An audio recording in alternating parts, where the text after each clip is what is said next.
So అన్న ఏంటి మరి కాంగ్రెస్ ప్రభుత్వానికి ఈ నిరుద్యోగ కవాతు తరపున ఏం హెచ్చరిస్తా ఉన్నారు? నిరుద్యోగ కవాత అనేది తెలంగాణ రాష్ట్రంలో 30 లక్షల మంది నిరుద్యోగులు ఉన్నారు.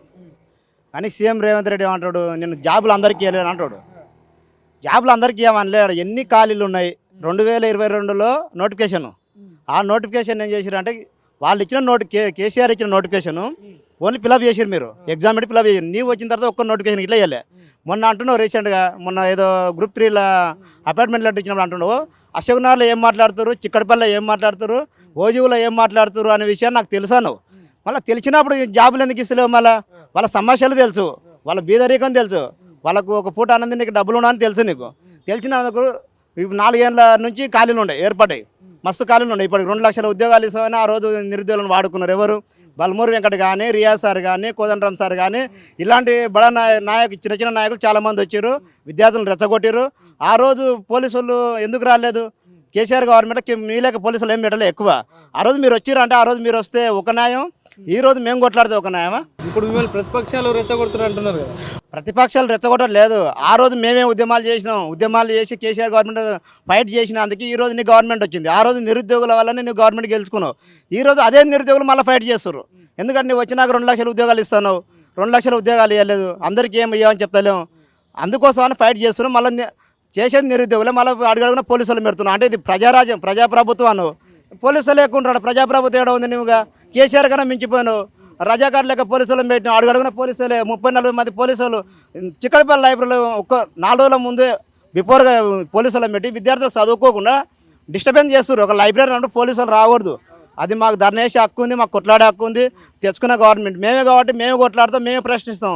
అది నా హక్కు. నువ్వెవరు చెప్పనీకే? నువ్వు రావద్దని చెప్పి ఫైటింగ్ చేయొద్దని పోలీసులు పెట్టడం ఏంది? అంటే నువ్వేమనుకుంటున్నావు అంటే, ఎవరి తరపున అయితే గెలిచినావో వాళ్ళనే అణచి వేస్తున్నావు. ఒకవేళ అణచి వేస్తే నిరుద్యోగుల పవర్ ఏందో నీకు తెలుసు, ఆయన తెలుసు. ఆల్రెడీ కానీ 10 ఏళ్ళు చేసి తెలంగాణ రాష్ట్రాన్ని దించినావు. నువ్వెంత చెప్పు, నువ్వేదో ఆ గవర్నమెంట్ వ్యతిరేకత నీకు గెలిపించింది తప్ప నీవేదో చేస్తావని కాదు. ఇప్పటికీ 70-80 వేల ఉద్యోగాలు ఇచ్చినాం, అందరికీ ప్రభుత్వ ఉద్యోగాలే కల్పించాలంటే సాధ్యం కాదని చెప్పేసి మొన్న శ్రీధర్ బాబు గారు మాట్లాడతాను. మొన్నటి వరకేమో రేవంత్ రెడ్డి 40 వేల ఉద్యోగాలు ఇస్తున్నాం అని చెప్పేసి. సో ఎట్లా చూడొచ్చండి ఇలా మాట్లాడి? ఇదే నిరుద్యోగులు లేకపోతే శ్రీధర్ బాబు లేడు, రేవంత్ రెడ్డి లేడు, ఏ మంత్రి కానీ కనీసం ప్రతిపక్షం ఇట్లా లేదు. అదే శ్రీధర్ బాబుకి ఏం తెలుసు?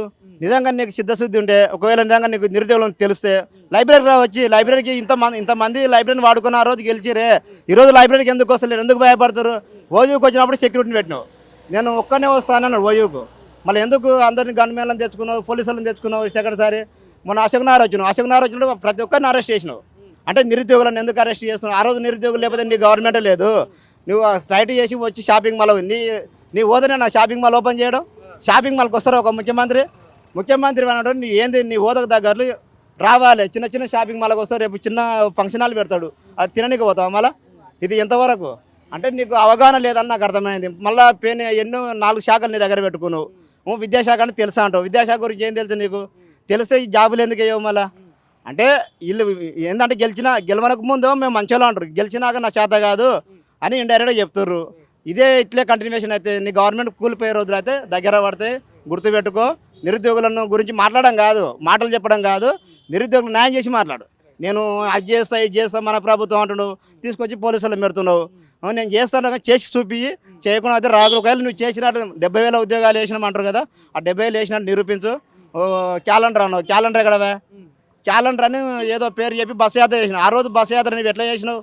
బస్ యాత్ర ఆ గవర్నమెంట్ టైట్ చేసి నువ్వు చేయలేకపోదు.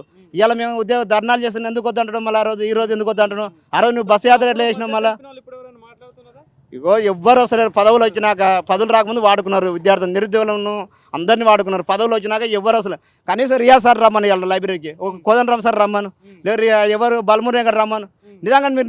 నిజంగా నీతిగా నిజాయితీగా ఉంటే రమ్మను, వచ్చి మాట్లాడు. నిరుద్యోగులతో మీటింగ్ పెట్టవాను, వచ్చి ఒక్కరోజు మరి పదవులు గెలిచినాక ఒక్కసారి వచ్చిరా లైబ్రరీకి.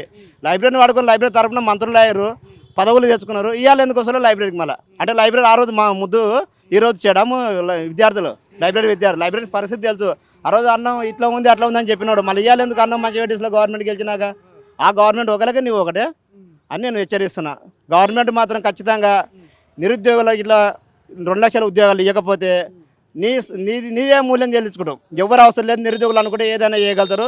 తెలంగాణ రాష్ట్రాన్ని తెచ్చుకున్న వాళ్ళు మీరెంత అని ప్రతి గవర్నమెంట్ నిరుద్యోగులను తప్ప ఎవరిని మోసం చేస్తారు. నిరుద్యోగులని ప్రతి ఒక్కడు మోసం చేస్తున్నాడు. సీఎం వీడుగా ఉమ్మడి రాష్ట్రంలో ఏపీ రాష్ట్రం ఉన్నప్పుడు ఇట్లా ప్రతి సీఎం కానీ ఇప్పుడు వచ్చిన తెలంగాణ వచ్చినాక మా భవిష్యత్తు మారుతాను, మా భవిష్యత్తు అంతకన్నా ఘోరంగా ఉందని చెప్తున్నా.